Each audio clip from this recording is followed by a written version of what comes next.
Kathy, first off, thanks for joining me. I mean, you are in my opinion, the person that changed everything when it came to MRI education. Every person's read your book, myself included, about 1 billion times. I appreciate everything you've done for me so far on this crazy journey that is ScanLab. So I wanted to first interview you and ask you some things, and then show you some new features and things that obviously centered around, I've hinted about MRI and overall SNR inside of here, but I'm curious to see what you think about some of these new things that we're developing and hopefully the outcomes that we'll have with them. Well, I'm looking forward to seeing it. It's been great to be involved with you with ScanLab. It's a really exciting product. I think great educational tool. As someone who's experienced the pains of SNR being inaccurately calculated, theoretically, if this were possible to have a more accurate SNR calculator, that would be something that you could get behind. Is that correct? Oh, absolutely. I think it would be, a great tool. Something that's simple to use, and simple to interact with, that predicts, as accurately as possible what the SNR is going to be. I think it will be so important for people to make the connection between, if I change this parameter, the SNR becomes this number, and this is what the images look like. It's making the connection between those three things that are so important. It will really reinforce their understanding of what all these parameters are doing and how and why they're changing, not just the signal element, but the noise element. I agree. So let me show you what we've been up to. What I wanted to do, and I realized this a couple of months back, is that because ScanLab uses pretty complex maps to be able to calculate the images that you would deserve, and just for context, inside of UltraLab, just as a whole, which is where we are, my first thing to really do to say, hey, show me what impacts SNR. You know what I mean? Show me what impacts time at this point too. So I don't know if you've seen that. We've been busy. Yeah. But so yeah. No, I've seen that. Yes. So which is very helpful, I think. I thought it was a really great first step, and I still think it's something to really destigmatize the different parameters and kind of what the outcomes that they will impact. But I got to thinking, and because I know what's inside of my scan volume here, and we have these maps, so theoretically, could I already go through and know, for instance, how much CSF is going to be inside of this slice or a certain slice? And because CSF has a longer T1 recovery time, so sometimes if I were to take my TR from 2,500 milliseconds to 5,000 milliseconds, I wouldn't get any extra signal from fat. I wouldn't get any extra signal from anything that had a short T1 recovery time, but I would get extra signal from those slices that did have a large amount of tissues that recover slowly. And so I was just kind of thinking about that, and also what we could do is get different slice excitation profiles to know how much slices overlap each other and lead to shorter than thought of TRs that neighboring slices actually experience, secondary to imperfect excitation slice profiles. And we'd already been calculating, just like anybody else, the noise. So you see, anytime I'm changing something that changes noise linearly, we're fine. But really, the things that always left me wondering is how do concatenations or acquisitions, or in this case packages, how do they impact signal? Or I guess, how do they maintain signal? And in that case, so same thing about a distance factor or a gap. How much does gap influence cross excitation, and exacerbate those things as the slices get closer and closer together? And also, and in doing so, I was thinking, what if we could calculate each one of these slices separately and also know the difference between air, and just empty data versus actually acquired data, then theoretically we could be able to make the world's first calculatable SNR calculator. So that's what we kind of set out to do. And I will say that the manufacturers don't know what you're going to do ahead of time, and so that's, I think, been a real limiting factor. But we can actually do it. So in this case, just for funsies, let's just go. Okay, let's set up a base protocol. Let's just keep it T2. So let's kind of do this.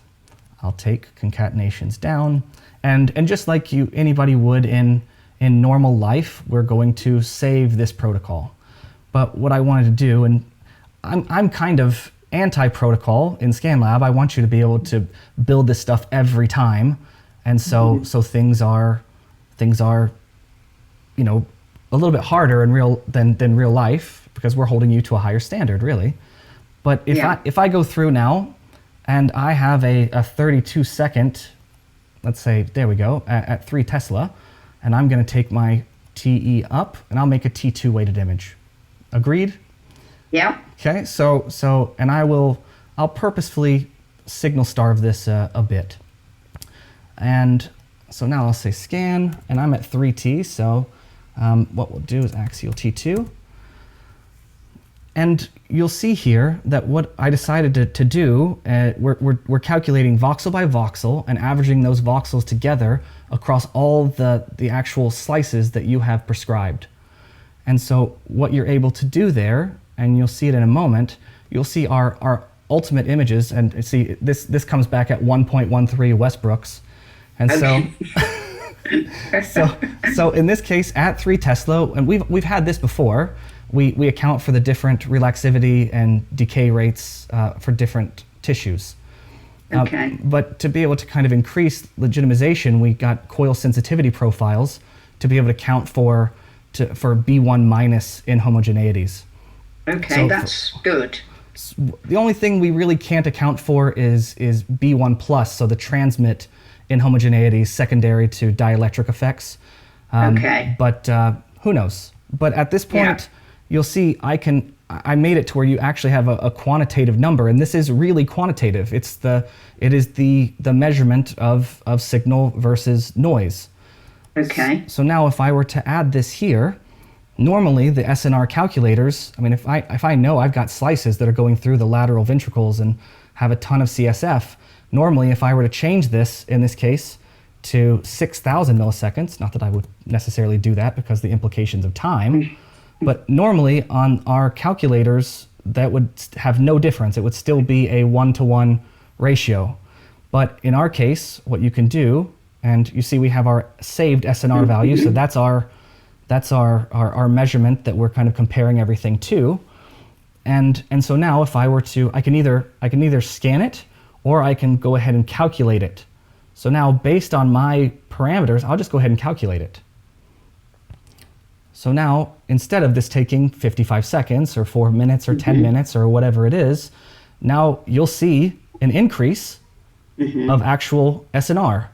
And that's and all I've done is changed the TR. But in this case, it would make sense that I would have a pretty, in this case, a 14% increase based on the contents of each one of these slices.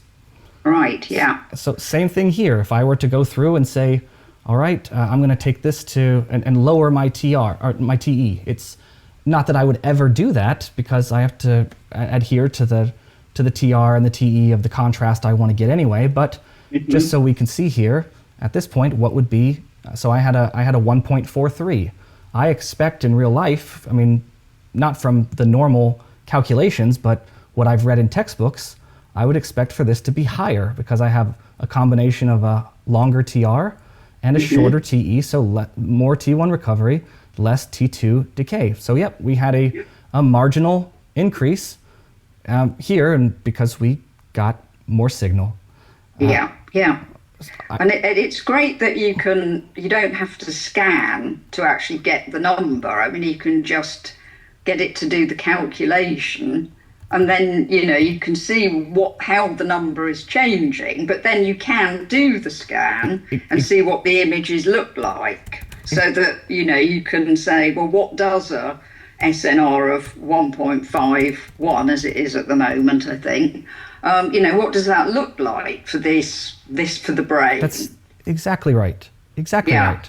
And so I mean, what I'm excited about for this is that now we can actually, since we can quantify SNR, now I can see how you maintain SNR while giving me a T1 or a T2 or a proton density in a certain amount of time, because at ScanLab, that's what we everything we do, we want to be quantitative. This is great to be able to practice, but at the end of the day, can you get me a T2 flare and make it between 2 to 3 minutes while maintaining SNR?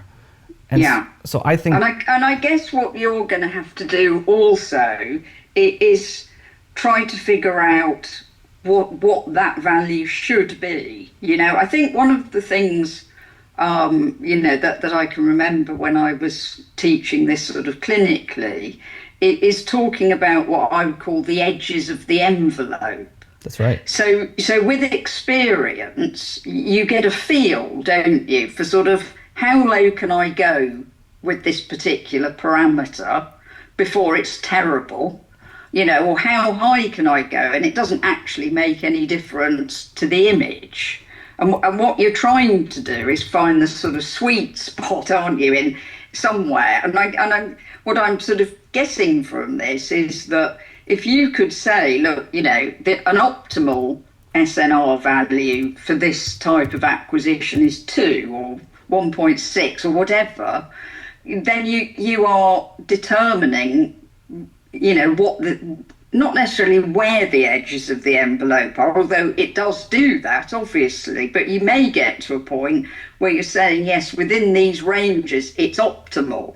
So, how do I maintain an SNR of 2 while still doing, a T2 flare, for example? I agree with you. I mean, and it's never, whenever I'm doing consulting or anything for radiologists or for techs in any places, it's not necessarily up to me to tell the radiologist what their idea of a good image is.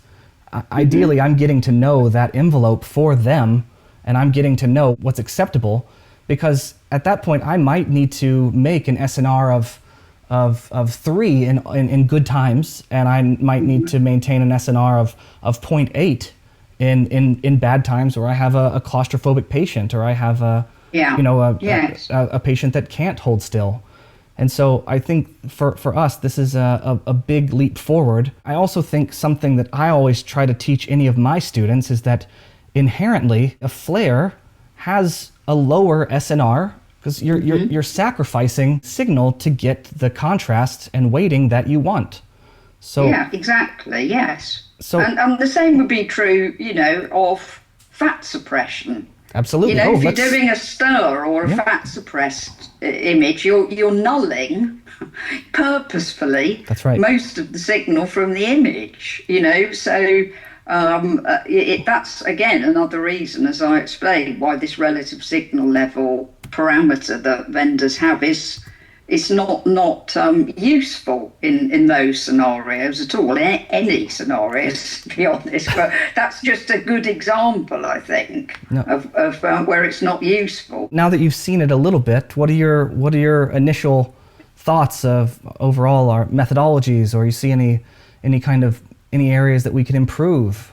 Well, I mean, I think it's a great thing to be able to predict first of all, to be able to give an accurate number for what the SNR is. I mean, that's a leap forward, I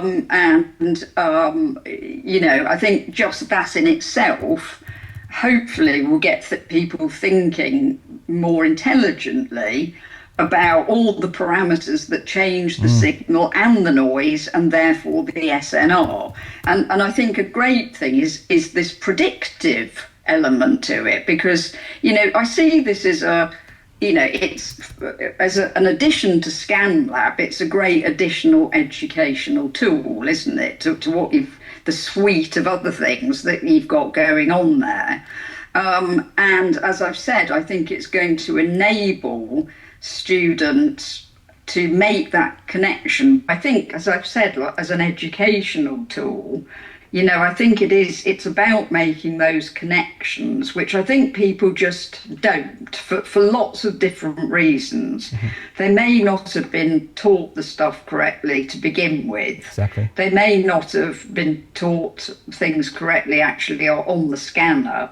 And so, you just get into a situation where people don't understand manipulation of parameters, particularly if they're not allowed to. Mm-hmm. And, ScanLab, whether you're, at college learning MRI or you've been in practice for ages, I think being able to get into ScanLab and just play with the parameters and see what you're doing and how it's changing your images just on its own is such a useful a useful thing to do. And this SNR calculator is just a really important addition to that, because as you say, people seem to live by signal, which, or the SNR, which is the right thing to do because it's so important, but they've been using the wrong sort of indicator, if you like, to make those judgments. And I think just being able to use this within ScanLab is going to really hopefully change their understanding of what they're doing in terms of what's happening when they change certain parameters in a protocol. So I think it's, it could really help people, I think, get a much deeper understanding of image optimization. If you had ScanLab sort of in every centre where people, just when they're on a break or, I don't know, waiting for something to happen, that they could go into ScanLab and play with things, they would just get a much deeper understanding of what happens when you change protocols, and actually you can optimize images so much better. And indeed, if they have a problem, with image quality, they can say, okay, let's have a look and see why this protocol is terrible. And you can do that offline, can't they, rather than trying to do it during a list or on a patient. I want everyone to not be button pushers. I want everyone to be empowered. I know why protocols have to exist. I know why they have to exist, but I don't see them as something that's helped our profession. I see it as something that has given us, more reliance on that and unable to really think critically for ourselves. And I personally see all these AI changes that are coming out ultimately just trying to put a Band-Aid over the gaping wound of a lack of skill. And I think our SNR calculator, I think that's one big block in making it to where we can empower people worldwide to really take charge of their patients, of examinations if and when they need to. Yes, absolutely. And I think it is a confidence booster, isn't it? When people can, in a non-risk environment, produce terrible images and it's okay, rather than think, I've made a terrible mistake, because it's not a risk to the list or the patient. And I think, you're so right. I obviously see the advantages of protocolization, but it's, over my years, I can see it's just dumbed down, the roles that radiographers play, I think, which is this is an area, protocol optimization, where a tech can really show why they're important. Anybody can be trained to click here and click there. That's just operating a bit of software, isn't it? Exactly. Whereas, to actually be able to optimize a scan for a patient and for a pathology, that's great for the patient.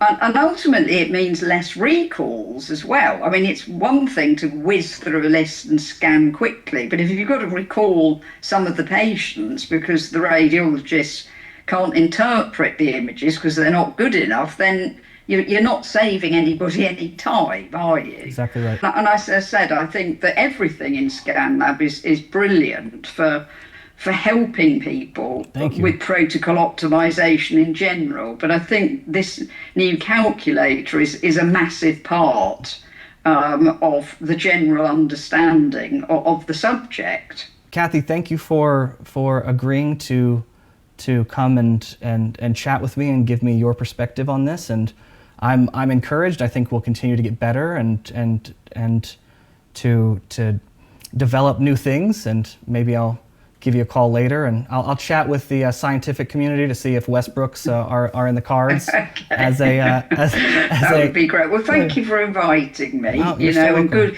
good luck with everything. You're doing great things with ScanLab. I mean, I can remember the call that I had with you. I think it was during the first lockdown. Oh yeah. Would you help me with this? And I said, well, he caught me at a good time because it's lockdown, and that's how I got involved. I'm very glad that I did. So congratulations on everything. And obviously I'm happy to support you in any way I can with developing it. I appreciate that, Kathy, and this will not be the last time we speak, and this will not be the last time I ask for advice or help or anything like that. So thanks for everything. Thanks for all you've done for the MRI community just as a whole. I know I wouldn't be here if it wasn't for you.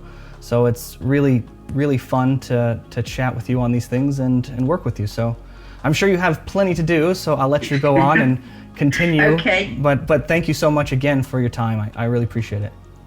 Okay, thank you. Bye.